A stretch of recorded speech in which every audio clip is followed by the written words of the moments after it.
अस्सलामु अलैकुम everybody, welcome back to our channel. मेरा नाम है Rehan and today we are here with a new series. तो गाइस हम एक नई सीरीज़ स्टार्ट करने जा रहे हैं और वो बेस्ड होगी previous year question paper. And हम स्टार्ट कर रहे हैं यहाँ से उर्दू से। हम क्या करेंगे, उर्दू के जो भी लास्ट 10 ईयर के क्वेश्चन हैं जेके पोस्ट के, हम यहाँ पे फोकस करें जेके पोस्ट के ऊपर। ये बात याद रखना, उसको यहाँ पे हम डिस्कस करेंगे। मतलब आप समझ सकते हैं 2012 से लेकर 2022 तक, 2012 से लेकर 2022 तक जो भी क्वेश्चन पेपर आप डाले हैं जेके बॉस ने, आज यहाँ पे हम डिस्कस करने की कोशिश करेंगे। देखो आज की वीडियो में तो हम 10 साल के पेपर नहीं पढ़ने वाले हैं, डेफिनेटली हमारा सेट फर्स्ट है। यहाँ पे हम एक ही साल के पेपर डिस्कस करेंगे और इसी तरह से आपको सेट सेकंड थर्ड फोर्थ आती रहेगी, ठीक है।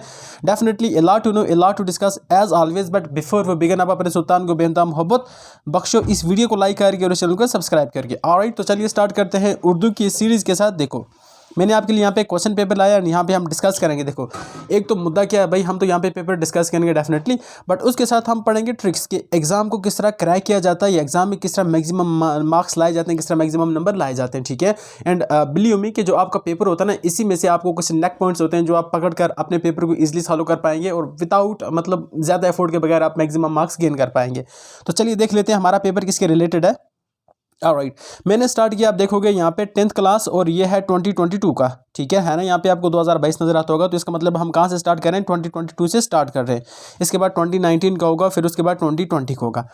और ये है किसका पेपर भाई, उर्दू का पेपर है। याद रखना बोर्ड हमारा जो है वो जेके बोस है, इसके जो सभी पेपर होंगे हम वो यहाँ पे सॉल्व करेंगे और हमारी ये सेट फर्स्ट है। तो चलो देख लेते हैं हमारा सेक्शन फर्स्ट है जिसको हम कहते हैं हिस्सा अव्वल। ये हमारा है सेक्शन फर्स्ट जिसको हम क्या कहते हैं, हिस्सा अव्वल। और इसमें हम देखते हैं तो क्या होता है। यहाँ पे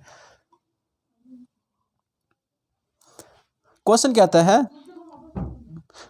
है दर्ज झेल गैर दरसी इबारत को, सॉरी फॉर दैट, दर्ज झेल गैर दरसी इबारत को गौर से पढ़िए और इसके आखिर पर देगी खाली जगहों को चुनकर मुनासिब अल्फाज से पुर कीजिए। अच्छा, आपको यहाँ पे गैर दरसी एक पैराग्राफ दिया हुआ है। गैर दरसी क्या होता है भाई, आपका एक होता है दरसी पैराग्राफ, एक होता है गैर दरसी। गैर दरसी का मतलब है यहाँ पे ये जो पैराग्राफ है आपके पास पूरा जब मैं पढ़ूंगा तो ये आपको बुक से नहीं है, मतलब आपकी बुक से नहीं है, ये आउट ऑफ बुक्स है, आउटसोर्सिंग जाए, मतलब अनसीन पैसेज है एक किस्म की। आपको इसको अच्छी तरह से पढ़ना है एंड एट द एंड जो यहाँ पे क्वेश्चन पूछे जाएंगे आपको उन क्वेश्चनों को सॉल्व करना, उनके आंसर देने, ठीक है। तो उनको सॉल्व करने के लिए सबसे पहले हमें क्या पढ़ना पड़ेगा, इस पूरे को स्टडी करना पड़ेगा कि ये पैराग्राफ कहता क्या है। कहता है कि आदतों का बुरा या अच्छा होना आदमी के माहौल पर मुनतसर है या मुनहसर है। मुनतसर है अगर हम देखें तो इंसान का या उसकी आदतों का अच्छा या बुरा होना किस पे डिपेंड करता है, उसके जो एनवायरनमेंट है उसके माहौल पे डिपेंड करता है। मैं सीधा पैराग्राफ पढ़ूंगा जल्दी में। आदतें बच्चा घर से ही सीखता है। घर में माँ बाप बहन भाई होते हैं, बच्चा उनकी नकल करता है क्योंकि फितरती तौर पर बच्चा नकाल होता है। याद रखना बच्चा यहाँ पे नकाल होता है, तो ये इंपॉर्टेंट हेडलाइन मैंने कर दिया। वो जो कुछ देखता है वही करता है। खासकर माँ बच्चे की आदतें बनाने या बिगाड़ने की जिम्मेदार होती है, तो मदर के लिए यहाँ पे ज़्यादा रिस्पॉन्सिबिलिटी आ गई। बच्चा अपना बहुत सा वक्त घर पर ही सर्व करता है, ओके, और माँ के पास ही रहता है और इससे बहुत कुछ सीखता है। तो ये हमारी क्या थी, एक पैसेज थी। अब देखते हैं ये अनसीन पैसेज थी, इसके सॉल्व क्वेश्चन करते हैं, आगे डिस्कस करते हैं। क्वेश्चन नंबर फर्स्ट क्या कहता है, मैं थोड़ा सा जूम करके आपको बता देता हूँ। क्वेश्चन नंबर फर्स्ट कहता है बुरा या अच्छा होना आदमी के डैश डैश पे मुनहसर है। इंसान का अच्छा होना या बुरा होना किस चीज़ पे डिपेंड है, तो ये याद रखना उसके माहौल पे, जो इसका एनवायरनमेंट है उसी पे वो क्या होगा, डिपेंड करेगा वो अच्छा है या बुरा है। क्वेश्चन हमारा सेकंड कहता है आदतें बच्चा डैश डैश से सीखता है। तो आदतें बच्चा घर से ही सीखता है, यहाँ पे ऑलरेडी लिखा हुआ है, आप क्या लिखोगे, घर से ही सीखता है। ये हमारा था सेकंड। थर्ड क्वेश्चन के ऊपर आ जाते हैं। देख लो कितने आसान क्वेश्चन है, तो आप आराम से करके आओगे यार, ज़्यादा टेंशन लेने की कोई बात नहीं है। क्वेश्चन नंबर थर्ड कहता है कि फितरती तौर से बच्चा डैश डैश होता है। फितरती तौर पे अगर हम देखें तो बच्चा नकाल होता है। नकाल का मतलब है जो वो देखता है उसी को नकल करके अपने अंदर वो लाने की कोशिश करता है। नकाल का मतलब है कॉपी करने वाला, नकल करने वाला। आए समझ, वो एग्जाम वाली नकल नहीं, मतलब ये कॉपी करने वाला। खासकर माँ बच्चे की आदतें बनाने या बिगाड़ने का जिम्मेदार होती है। ये बात ठीक है क्योंकि ज़्यादा रिस्पॉन्सिबिलिटी मदर को ही होती है। लास्ट का क्वेश्चन है यहाँ पे सेक्शन फर्स्ट का, या क्वेश्चन नंबर फर्स्ट का फिफ्थ पार्ट है। यहाँ पे बच्चा अपना बहुत सा वक्त घर पर ही सर्व करता है। सर्व करने का मतलब है बहुत सा, बच्चा जब छोटा तो अपना घर पे ज़्यादा वक्त गुजारता है, जब बड़ा हो जाता है तो ऑफकोर्स वो तो घर पे नहीं रहेगा। तो हमने क्या पढ़ा भाई, एक फर्स्ट पैराग्राफ पढ़ा, अनसीन पैराग्राफ था, गैर दर्शी था, उसमें से जो भी क्वेश्चन थे हमने 5 मार्क्स यहाँ पे आराम से अचीव कर लिए, स्कोर कर लिए। अब आते हैं हम अपने सेक्शन दूसरे क्वेश्चन की ओर। दूसरा क्वेश्चन क्या कहता है, पहले क्वेश्चन पढ़ लेते हैं। दर्ज झेल शेरी जुज को पढ़ने के बाद आखिर पर पूछे गए सवालों के जवाब में से 2 दुरुस्त जवाब लिखिए। कहता है अब हमने पहले नसर पढ़ा। नसर का मतलब होता है सिंपल उर्दू। अब हम शायरी के फॉर्मेट में एक और अनसीन पैसेज पढ़ेंगे और एंड पे जो क्वेश्चन पूछे जाएंगे हम उनका आंसर करेंगे। बिल्कुल आसान है, कोई ज़्यादा टेंशन की जरूरत नहीं है, बिल्कुल घबराना नहीं है मेरे भाई लोगों, ठीक है। अब क्या होता है देखो, कहता है एक आका था हमेशा नौकरों पर सख्त की। तो एक आका की स्टोरी अपने नौकरों के मुतालिक बताई गई कि एक आका था और उसके साथ उसके जो रिलेशन था नौकरों के साथ कैसा था, वही हम देख लेते हैं। एक आका था हमेशा नौकरों पर सख्त गिर, दरगज न थी और न था उनकी रायत थी कहीं, दरगजरी थी न था उनकी राहत थी कहीं, बेसज़ा कोई हता हुई होती न थी उनकी माफ़। आपको पता होगा कि ये क्या पढ़ रहा हूँ मैं, क्योंकि ये उतना ज़्यादा डिफ़िकल्ट उर्दू भी नहीं है। काम से महलत कभी मिलती न थी उनकी ताएं, मतलब उनको कभी भी काम से फुर्सत नहीं मिलती थी। हो गया। अगला पॉइंट कहता है हुस्न खिदमत पर अजाफ़ा या सिला तो दरकिनार। कहता है अगर वो अच्छा काम भी करते या कुछ बेहतर करते तो उनको कोई सिला अप्रिसिएशन कुछ भी नहीं मिलती थी। ये शेर जो किस कथा से लिए गए हैं, ये पूछा है कि ये किस कथा के लिखे हुए हैं। तो आपके पास ऑप्शन है, तो आप यहाँ पे क्या लिखोगे, इसका ऑप्शन हमारे पास दाल, इसका राइट आंसर आ जाएगा नौकरों पर सख्त गिर करने का अंजाम। नौकरों पर सख्त गिरी करने का अंजाम ये उसे लिया गया है।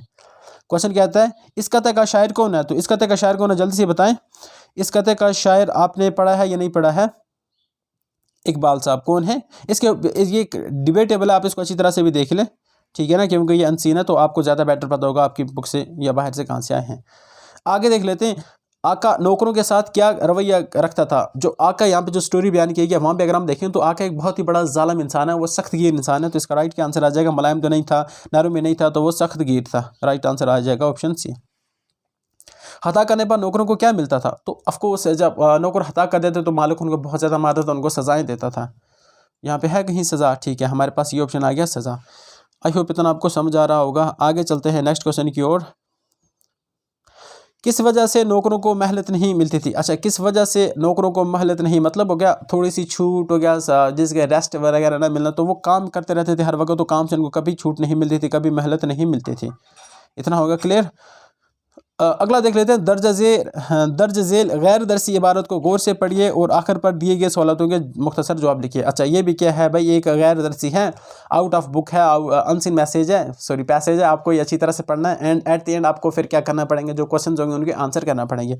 चलो ठीक है, जाते हैं भाई, हमारा काम है पढ़ना एंड हमें एग्जाम में टॉप करना है, तो definitely we will go through these lines. अखबारात इल्म हासिल करने का एक बहुत बड़ा ज़रिया है। डेफिनेटली ये थोड़ा अच्छी बात की इसने कि अखबारात की बात करें तो ये इल्म हासिल करने का बहुत बड़ा ज़रिया है, बल्कि बाज़ सूरतों में तो इनका मुताला कुतुब के मुताले से भी ज़्यादा ज़रूरी है। कहता है कि बाज़ मतलब अक्सर अवकात क्या होता है कि जो आप अखबारात पढ़ते हो वो ज़्यादा मुफीद होती हैं बुक्स पढ़ने से। क्यों, रीज़न देता है क्योंकि इनके ज़रिए से मौजूदा ज़माने की तारीख़ का इल्म होता है। तो करंट एरा में क्या चल रहा है, करंट अफेयर्स के बारे में आपको बहुत ज़्यादा नॉलेज मिलती है, और इसके साथ और जो हर एक शायरी के लिए अज़ बस ज़रूरी है। कहता है कि ये जो नॉलेज होती है करंट अफेयर, करंट एरा में क्या चल रहा है, तो ये शायरी के लिए बहुत ज़्यादा ज़रूरी है। अखबारात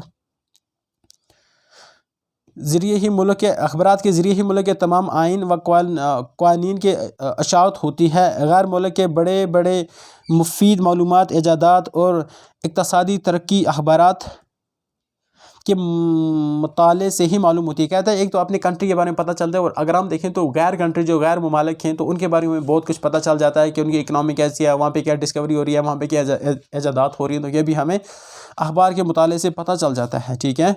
और इक़्तिसादी तरक्की के लिए अखबारात का मुताला अज़र ज़रूरी है। तो कहता है मतलब ओवरऑल डेवलपमेंट के लिए भी आपको क्या करना चाहिए कि अखबार का मुताला करना चाहिए, मतलब आपको न्यूज़पेपर राइडिंग करना चाहिए, ठीक है ना। अब क्वेश्चन पे आ जाते हैं भाई, हर शख्स को रोज़ अखबारात का मुताला करना चाहिए, ठीक है। क्वेश्चन क्या कहता है, मतलब पार्ट ये है, तो देख लेते हैं पार्ट फर्स्ट क्या कहता है। क्वेश्चन कहता है पार्ट फर्स्ट अगर हम देखें तो इल्म हासिल करने के लिए बड़ा ज़रिया क्या है। तो हमने जो पैसेज पढ़ी उसी से ही हमें आंसर देना है, खुद से नहीं देना। आप नहीं बोलोगे भाई आर्टिफिशियल इंटेलिजेंस यहाँ पे राइट आंसर आ जाएगा, नहीं, आपने जो पैसेज पढ़ी उसी से ही आंसर आना चाहिए, उसके बाद कुछ भी नहीं आपको करना है। तो इसका राइट आंसर आ जाएगा अखबारात पढ़ने से इल्म में इजाफा होता है। यह इल्म एक बड़ा ज़रिया है, मतलब न्यूज़पेपर एक बड़ा ज़रिया इल्म हासिल करने का। तारीख़ इल्म जानने के लिए क्या करना चाहिए। तारीख़ इल्म जानने के लिए आपको अखबारात को पढ़ना चाहिए। ये दूसरा क्वेश्चन भी हो गया, कितने आराम से होता है। कहता है कि ख़बरात के ज़रिए मुल्क की किन चीज़ों की इशाअत होती है, तो उसकी तरक्की के बारे में, उसकी हिस्ट्री के बारे में, उसके कल्चर के बारे में जो ऊपर हमने पढ़ा सेम टू सेम वही है यहाँ पे। गैर ममालिक की कौन कौन सी चीज़ें अखबार के ज़रिए हासिल होती हैं, तो गैर ममालिक में इक़्तिसादी तरक्की क्या है, वहाँ पे इन्वेशंस के हैं, इन्वेंशंस के हैं, इजादात के हैं, तो इनके बारे में हमें मालूमात होती है। अखबार ऊपर पढ़ोगे तो आपको समझ आ जाएगा। हर शख्स को क्या करना चाहिए, तो हर शख्स को अखबार का मुताला करना चाहिए। तो हमारा ये जो था नियर अबाउट 15 मार्क्स हमने आराम से कवर कर दिए, कोई टेंशन नहीं है ना। मैंने कहा ना, अगर आप अच्छी तरह से पेपर को स्टडी करोगे, अच्छी तरह से उसी को क्या करोगे, सॉल्व करने की कोशिश करोगे, तो आप मैक्सिमम मार्क्स लेकर आओगे। अब हमारा है यहाँ पे ग्रामर का पोर्शन एंड यहाँ पे आपको फोकस रहना है, ठीक है ना, क्योंकि अब हम एक बहुत ही डिफिकल्ट मरहले में एंटर हो चुके हैं। एंड अगर आपकी यहाँ पे नज़र हटेगी तो दुर्घटना घटेगी। ग्रामर का पोर्शन है भाई, आपको अच्छी तरह से मेहनत करनी है, अच्छी तरह से सुनना है मुझे, मैं यहाँ पे क्या लिखूंगा, क्या पढ़ूंगा, तो इसी तरह आपको भी आ जाएगा। दर्ज झेल अल्फाज को जुमले में इस तरह से इस्तेमाल कीजिए कि इनके तज़कीर और तारीफ़ वाज़ेह हो जाएँ। कहता है कि नीचे दिए गए कुछ अल्फाज हैं, आपको इस तरह से उनको जुमले में इस्तेमाल करना है, मतलब सेंटेंस उस पर ऐसे बना दें ताकि उनके मोनस और मुज़क्कर, तज़कीर और तानीस का मतलब है मुज़क्कर और मोनस है, ठीक है ना, मैस्कुलिन एंड फेमिनिन उनके वाज़ेह हो जाएँ। मिसाल के तौर पर एक वर्ड है नीचे गुर्बत। गुर्बत से पहले मैं आपको बता देता हूँ, मिसाल के तौर पर जिस तरह यहाँ पे अगर आ सकता है दुकान, दुकान क्या होता है भाई, शॉप। दुकान को इस तरह इस्तेमाल करो ताकि उसके तज़कीर और तारीफ़ वाज़ेह हो जाए, तो आप क्या कहोगे, आज दुकान बंद है, ठीक है ना, या दुकान उसकी दुकान काम नहीं, या उसकी दुकान बंद है, इस तरह भी आप इस्तेमाल कर सकते हैं। यहाँ पे सीधा हम क्वेश्चन पे ही आ जाते हैं। क्वेश्चन हमारा क्या कहते हैं, गुर्बत की बात करते हैं, ठीक है। अब गुर्बत क्या लिखोगे, गुर्बत यहाँ पे क्या लिखोगे, गुर्बत इंसान की कमर तोड़ देती है। कमर तोड़ देता है होता तो ये मुज़क्कर होता, देती है, यहाँ पे वर्ड है देती है ना, देती है। तो यहाँ पे देखोगे ये देती है, तो इसके आगे आप क्या डैश डाल के लिख दोगे, यहाँ पे आगे मोनस, क्या लिख दोगे आगे, मोनस इसके आगे लिख दोगे। इतना हो गया क्लियर। क्यों, क्योंकि ये एक मोनस की साउंड निकाल रहा है। गुर्बत इंसान की कमर तोड़ देती है। इमारत की बात करते हैं। इमारत होती है किस्म की बिल्डिंग, ठीक है ना। इसको क्या लिखोगे, मतलब मेरे दोस्त की इमारत बहुत ही ऊंची है, या हमारे घर के सामने जो इमारत है वो बहुत ही ऊंची है। एक होता है ऊंची, एक होता है ऊंचा। ऊंचा होता है मेल के लिए, मतलब मुज़क्कर के लिए, ऊंची होती है फीमेल के लिए, मतलब फेमिनाइन के लिए, सॉरी, और वो होता है मोनस के लिए। तो इसको भी आप क्या लिखोगे, पहले जुमले में इस्तेमाल करोगे, फिर डैश डाल कर क्या लिखोगे, मोनस, क्या लिखोगे, मोनस। तज़कीर व तानीस का ही मतलब होता है मोनस और मुज़क्कर वाज़ेह हो जाए इसके। आगे देखते हैं शराब। शराब के बारे में आप बताएं। शराब बहुत ही ज़्यादा आसान वर्ड में आप बता सकते हैं। तीसरा पॉइंट हमारे पास क्या आ जाता है भाई, आ जाता है हमारे पास शराब। तो शराब अगर हम देखें तो ये मुज़क्कर की आवाज़ निकाल रहा है। अगर यहाँ पे दारू होता तो वो किसकी, मोनस की आवाज़ निकालता, ठीक है ना, दारू।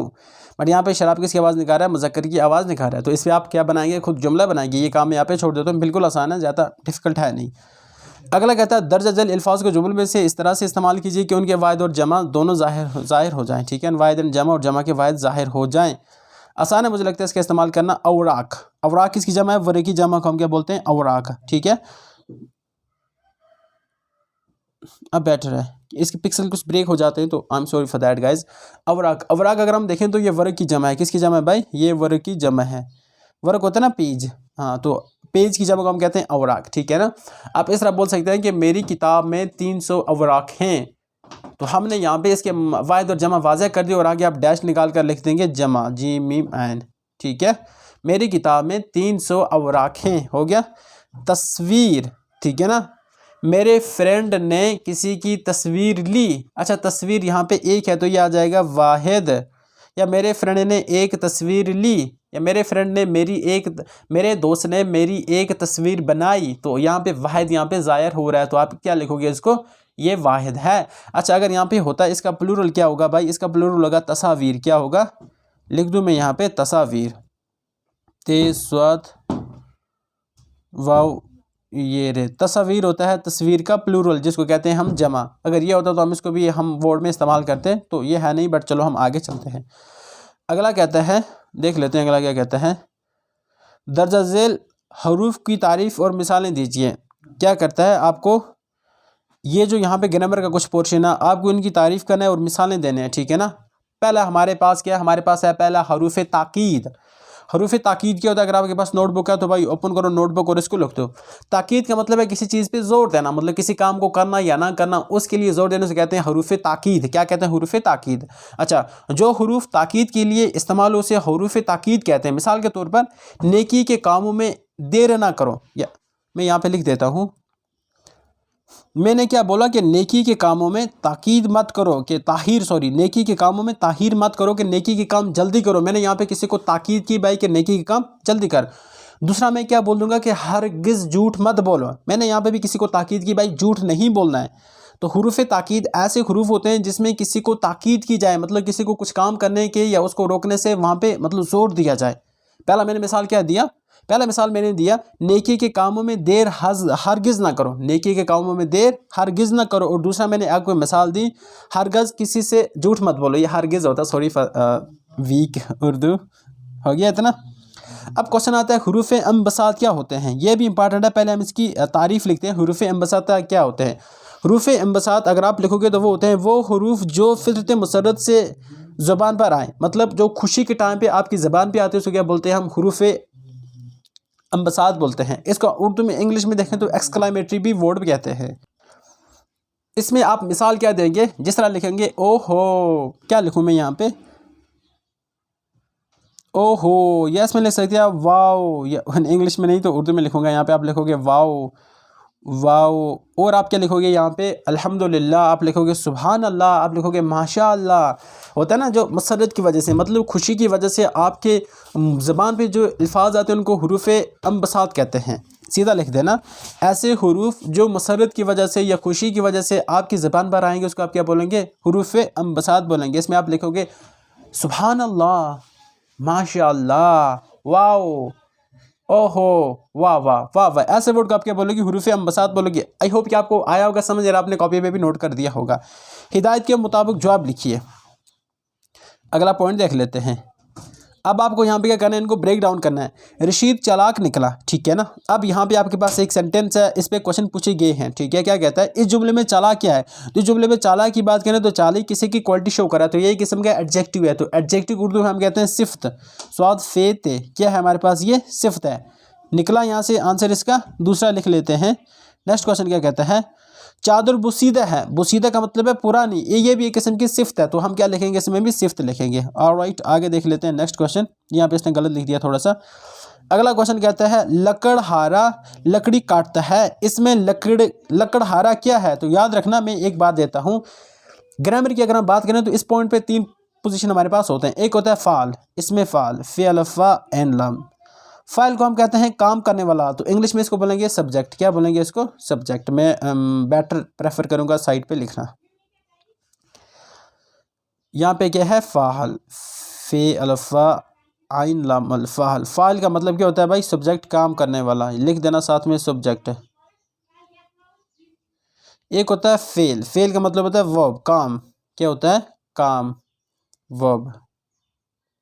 और एक हमारे पास तीसरी कैटेगरी जिसे कहते हैं मफूल, मीम फे एन वाम लाम। मफूल होता है काम करने वाला, जिस पे काम किया जाए, सॉरी, काम करने वाले को सब्जेक्ट कहते हैं, और जिस पे काम किया जाए उसको क्या बोलते हैं, मफूल। यहाँ पे ऑब्जेक्ट आ गया, ठीक है ना।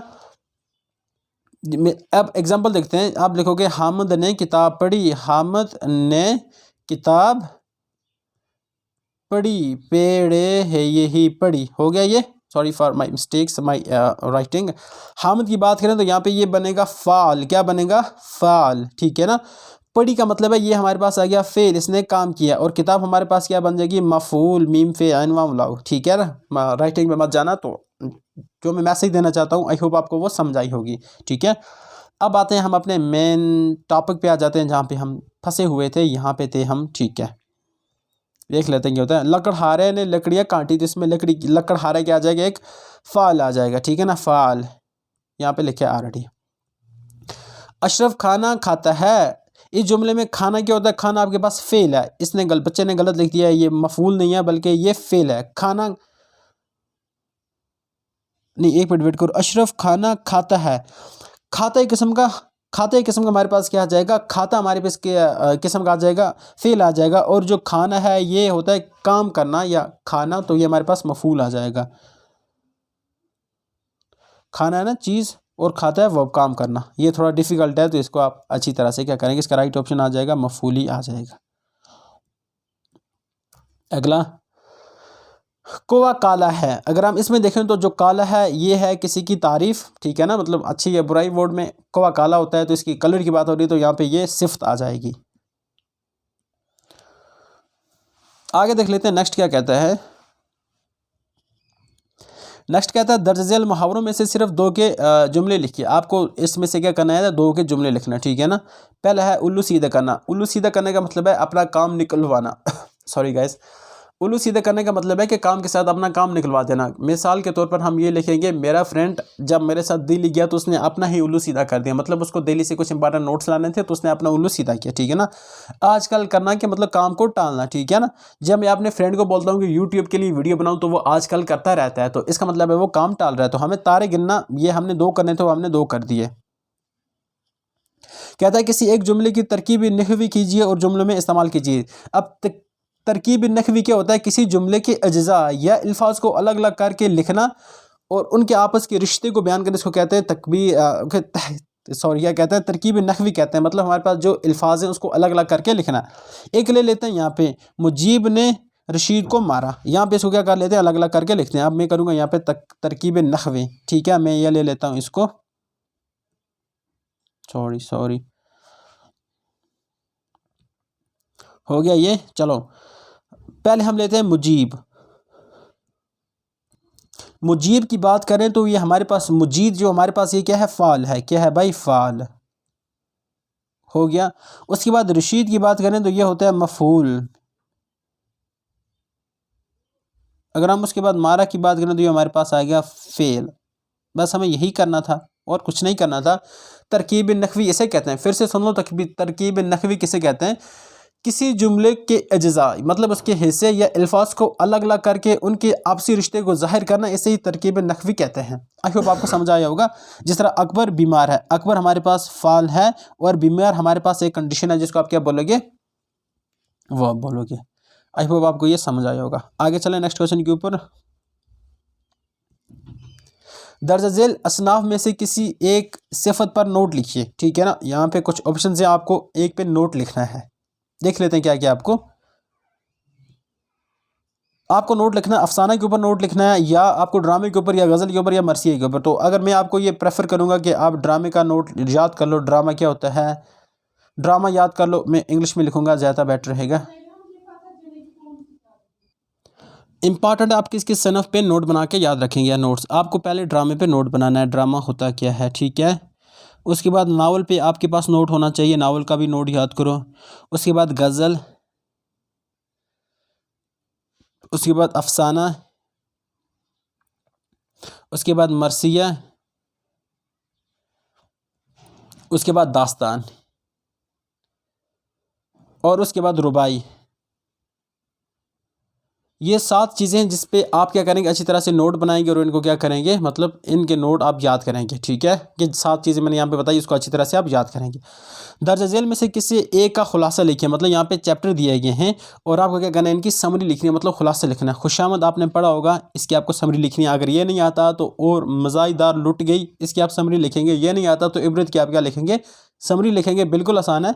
नियर अबाउट आपको 5 से 6 चैप्टर जो इंपॉर्टेंट चैप्टर हैं, आपको उनकी समरी को 100% तैयार करके रखना है। ये इंपॉर्टेंट था तो याद रखना, समरी यहाँ पे लिखना पड़ती है, मतलब सेंट्रल आइडिया जो भी होता है तो ये आपको याद करके लिखना पड़ता है। किस में, इस चैप्टर्स में। यहाँ पे 3 है तो तीनों में से आप एक को लिखोगे। यहाँ पे राइटर के बारे में पता होना चाहिए और सेंट्रल आइडिया क्या, थीम क्या, स्टोरी में चल क्या रहा है, तो आपको ये सब कुछ वहाँ पे लिखना पड़ेगा और ज़्यादा कुछ नहीं है इसमें। आगे चलते हैं, नेक्स्ट क्वेश्चन क्या कहता है। नेक्स्ट क्वेश्चन कहता है दर्ज झेल इशार में से सिर्फ 3 इशार की तशरीह और शायर का हवाला भी दीजिए। यहाँ पे हमारे पास कुछ इशारे और आपको क्या करना है, इनकी तशरीह करनी है और साथ में शायर का हवाला भी देना है। अच्छा, तशरीह किस तरह की जाती है मैं थोड़ा सा आपको बता देता हूँ। वैसे तो मुझे नहीं पता होगा ये शायर किसने लिखे हैं, डेफिनेटली आपका है तो आपको इसका पता करना है। हमारे आगे तेरा जब किसी ने नाम लिया, दिल से तुम ज़रा को हमने थाम थाम लिया। तो आप क्या लिखोगे, इस शेर के लिखने वाले हैं मोहतरम उस शेर का नाम लिखोगे, ठीक है ना। इसमें वो कहते हैं, वो अपने महबूब से मुखातब हैं और वो कहते हैं कि मेरे महबूब का मेरे सामने जब कोई भी जिक्र करता है तो मेरा जो दिल है वो रोने पे आ जाता है और उसको बड़ी मुश्किल से मैं थाम लेता हूँ। उसकी याद, उसकी जुदाई ने मेरे अंदर घर कर लिया और जिसकी वजह से मेरा दिल अंदर से टूट गया, और जब उसकी याद आती है तो मेरा दिल जो रोने वाला होता है उसको मैं थाम लेता हूँ। बस इतना ही लिखना होता है, कुछ ज़्यादा नहीं। वैसे आपको 3 लिखने हैं तो मैं बताता हूँ आप तीसरा कौन लिखोगे। नेक्स्ट कहता है, न गोरे सिकंदर न है कब्रदारा, मिटे नामियों के निशान कैसे कैसे। बड़ा ही ज़बरदस्त शायरा और क्या बताऊँ इसके बारे में, अगर आप इसके वर्ड पे गौर करोगे इसको लिखोगे कि इस शेर के लिखने वाले हैं, आप उसका आगे शेर का नाम लिखोगे। फिर कहोगे ना गोरे सिकंदर न है कब्र दारा। इस शेर में शायर कहता है कि ना तो सिकंदर की कब्र है, गोर का मतलब है कब्र, Sikandar the Alexander the great की बात हो रही है, वो कहता है ना उसकी कब्र है और ना दारा, दारा भी एक बहुत बड़ा कंक्वायरर था, मतलब एक एम्पायर था। और ये शायर कहता है कि ये दुनिया फ़ानी है, यहाँ पे ना तो अलेक्जेंडर बच पाया ना तो यहाँ पे दारा बच पाया। अब कहता है मिटे नाम यूं के निशान कैसे कैसे, तो यहाँ पे अर्थ पे जो भी आता है, इस यूनिवर्स में जो भी आता है, वर्ल्ड में जो भी आता है, तो वो एक ना एक दिन चला जाता है और उसका नाम वो निशान नहीं रहता पीछे। उसने जो भी प्रॉपर्टी यहाँ पे बनाई होती है, जो भी किंगडम खड़ी की होती है, ओवरऑल उसको ख़त्म होना है और वो ख़त्म हो जाती है। इसलिए शायर कहता है नगोरे सिकंदर न है कब्र दारा, मिटे नामियों के निशान कैसे कैसे, कि there is no more grave of Sikandar or Dara. And जो नामवर लोग थे उनके नाम ही खत्म है, आज उनको याद करने वाला कोई नहीं है। मतलब सिकंदर की बात करें, कुछ ही लोग पढ़े लिखे लोग उनको जानते हैं, बाकी तो नहीं पता सिकंदर कौन था। दारा तो बहुत ही कम लोग जानते हैं दारा कौन था। अगले अगर हम देखें तो अगला कहता है मौत का एक दिन माइन है, नींद क्यों रात भर नहीं आती। तो अगर देखें तो ये मुझे लगता है मीर तकी मीर का ये शेर, आप लिखोगे इस शेर के लिखने वाले मीर तकी मीर हैं। इस शेर में मीर तकी मीर कहते हैं कि मौत का एक दिन माइन है, नींद क्यों रात भर नहीं आती। तो वो बेचैन हैं, परेशान हैं, महबूब की जुदाई में, सदमे में हैं। तो वो कहते हैं कि एक दिन जब इस दुनिया से सबको जाना है, तो ये छोटी छोटी टेंशन से मैं आजकल क्यों नहीं सो पा रहा हूँ। मेरी जो बड़ी टेंशन है वो तो मुझे पता है वो मुझे आकर ही रहेगी, मतलब उससे मैं छुटकारा नहीं पा रहा हूँ। तो उसको लेकर मैं ऐसे ही क्यों परेशान हूँ। ये बात है कि कल को लेकर आप आज ही क्यों परेशान है। तो ये इसके बारे में आपको 3 क्या करना था, इसके आंसर देने थे। ऐसा नहीं कि सर पे सदा आसमान था, मेरा भी शहर में कोई मकान था। तो ये शायर जिसने लिखा होगा आप उसका नाम लिखोगे, तुम लिखोगे कि इस शायर को लिखने वाले फ़लाँ शख्स हैं, और आप लिखोगे इस शेर में शायर कहते हैं कि ऐसा नहीं कि मैं हमेशा से दर पदर था, ऐसा नहीं कि मैं हमेशा से भटकता हुआ इंसान था। मेरा भी किसी ज़माने में एक किसी जगह में भी क़याम था, मैं किसी जगह पे रुकता था, मेरा भी अपना घर था, मेरे भी अपने सपने थे, ख्वाहिशात थे, बट किसी वजह से आज वो मेरे पास नहीं है। तो यही इसकी तशरीह हो जाएगी। आई होप आपको आया होगा एंड आप इसको अंडरस्टैंड कर पाए होंगे। एंड इसके बाद आप क्या आ जाते हैं, जो आपकी दरसी किताब है, सिर्फ 2 सवालों के जवाब लिखना है। शहजादे के चाचा को बचाए अबू जहल क्यों कहा गया। तो शहजादा के चाचा को अबू जहल का क्यों कहा गया, आपने जब ये बुक पढ़ेंगे तो आपको समझ आ जाएगी। मुझे लगता है कि ये सैर चौथे दरवेश की कहानी से लिया गया होगा, I am not pretty much sure, but आपको देखना है। पंडित चंद्रधर अपने पेशे से बेजार क्यों थे। बेजार क्यों मतलब बेकार, मतलब बेजार हो गया, मतलब बोर क्यों थे, अच्छा क्यों नहीं लगता था। आप इसका आंसर लिखेंगे। लड़के के लिए गुड़िया खरीदना क्यों ज़रूरी था। शायद वो अपने माँ को गिफ्ट करना चाहती थी। मुझे लगता है कि जहाँ तक हमने 10th में पढ़ा था। आपको सिर्फ 3 करने हैं, देख लेते हैं। सिर्फ 2 सवालों के जवाब लिखिए। यहाँ पे आपको सिर्फ 2 सवालों के जवाब लिखना है। कहता है कि दरसी किताब में शामिल नात किस शायर ने लिखी है और इस नात का अनवान क्या है। ठीक है ना। मुफलिसी नज़ीर अकबर इलाहाबादी ने लिखी है आई थिंक। नज़म मुफलिसी की रोशनी में बताए मुफलिसी इंसान को किस तरह सताती है। तो आप बताओगे उसकी रोटी की टेंशन रहती है, उसको कपड़े की टेंशन रहती है, उसको मकान की टेंशन रहती है, वो अच्छी तरह से खा नहीं पाता, ना तालीम हासिल कर पाता। जो भी वहाँ पे लिखा है तो आप इसको लिख पाओगे। ठीक है ना। अगला क्वेश्चन है रामचंद्र जी को देखकर उसकी माँ क्यों रोई। क्योंकि वो जुदाई थी, बहुत वक्त के बाद वापस आए थे। तो आप इसके बारे में लिख पाओगे डेफिनेटली। बता आपको पहले बुक को कंसल्ट करना पड़ेगा, बुक पढ़ना पड़ेगा, फिर इसका आंसर देना पड़ेगा। ठीक है। आगे चलते हैं नेक्स्ट क्वेश्चन के ऊपर। किसी एक अदब या शायर के हालात ज़िंदगी पर तहरीर कीजिए। तहरीर कीजिए कहता है कि मतलब यहाँ पे दिए गए हैं कुछ इंपॉर्टेंट पर्सनालिटीज़ हैं, आपको इनमें से किसी एक ही हालात ज़िंदगी को यहाँ पे उनके अदबी कारनामे, उनकी कंट्रीब्यूशन को यहाँ पे लिखना है। पहला आता है प्रेमचंद के बारे में आप एक मुख्तसर सा नोट लिखेंगे। याद रखना 200 वर्ड के तक होना चाहिए, 200 से 250 तक होना चाहिए, इससे छोटा नहीं चलेगा। मैं चाहता हूँ कि आप इतना लिख कर आएँ एग्जाम में, और आपको 10-12 याद कर, 10-12 तो नहीं, 6 एटलीस्ट याद करके जाना है। Minimum you have to memorise 6 हालात ज़िंदगी वाला ये नोट्स। जिस तरह प्रेमचंद हो गया, जिस तरह सर सैयद अमन खान हो गया, जिस तरह मीर तकी मीर हो गया, और मिर्ज़ा गालिब हो गया, इकबाल हो गए, आई होप लिखा होगा, गालिब हो गया, इकबाल हो गया, और इसके बाद ज़ौक़ आ गए। एंड इसके बाद क्या आ जाता है भाई। चलो अब हम पहुँचते हैं अपनी इस जर्नी के आखिरी हिस्से पर, जैसे कहते हैं अपने दोस्त के आप यहाँ पे हिस्सेदार हैं। एंड ये भी देख लेते हैं अपने दोस्त के इम्तिहान में कामयाब होने पर मुबारकबाद का खत लिखिए। आपको खत लिखना है, और अपने आपके दोस्त ने एग्ज़ाम पास किया है तो आपको ये करना है, खत लिखना है। 3-4 खत इस तरह के आप तैयार करेंगे और एग्ज़ाम में जो भी आता है वहाँ पर चिपका के आ जाएंगे। आपको वो नहीं आता तो आप दूसरा ऑप्शन क्या है कि अपने स्कूल के सरबराह के नाम, मतलब प्रिंसिपल के नाम, स्कूल एक्सकर्शन पर जाने की इजाज़त तलब करने के लिए दरख्वास्त लिखिए। प्रिंसिपल को या जो हेड मास्टर को आप क्या लिखना है, दरख्वास्त लिखना है कि आप बच्चे स्कूल जाना या दरस जाना चाहते हैं। ठीक है ना। उसके बाद क्या कहते हैं नेक्स्ट हमारे पास, देख लेते हैं। दर्ज झेल अनवान में से किसी एक पर 200 अल्फाज पर मुश्तमिल मज़मून लिखिए। नीचे हैं आपके कुछ ऐसे हैं, आपको इन पे क्या लिखना है, मजमून लिखना है, ठीक है। कुछ ऐसे इंपॉर्टेंट देख लेते हैं, जिस तरह इल्म के फ़ायदे हैं, जंगलात के फ़ायदे हैं, साइंस की फ़ायदे हैं, खेल के फ़ायदे लिखोगे, मेरा पसंदीदा उस्ताद लिखोगे, मेरे पसंदीदा शख्स लिखोगे, मेरा बेहतरीन दोस्त, ऐसे 10 बार आपको याद होना चाहिए ताकि आपके एग्ज़ाम में जाकर इसी तरह से लिख पाएँ, ठीक है। इल्म के फ़ायदे, खेल के फ़ायदे, जंगलात के फ़ायदे, इंटरनेट के फ़ायदे, साइंस और हमारी ज़िंदगी में भी आपको मतलब इस तरह के नोट्स आपको याद करना पड़ेंगे, ठीक है ना। तो यहाँ पे हमारा होता है एंड ऑफ दिस वीडियो। बड़ी मेहनत से आपके लिए ये पेपर हमने तैयार किया। आई होप कि आपको ये वीडियो पसंद आई होगी। देखो हमें अब क्या है कि अगर आप हमें मतलब अगर आप सेकंड सेट चाहते हो या थर्ड सेट चाहते हो तो उसके लिए आपको क्या कंपलसरी हमारे चैनल को सब्सक्राइब करें, हमारी वीडियो को लाइक करें और अपने फ्रेंड के साथ इसको क्या करेंगे, शेयर करते हैं, ठीक है ना। हमारा सेट फर्स्ट था, नेक्स्ट टाइम हम सेट सेकंड लाएंगे, थर्ड लाएंगे और जो 10 साल के क्वेश्चन पेपर बने हम पूरी यहाँ पे डिस्कस करने की कोशिश करेंगे। तो मिलते हैं किसी और वीडियो में, तब तक के लिए अल्लाह हाफ़िज़, have a nice time ahead, thank you guys.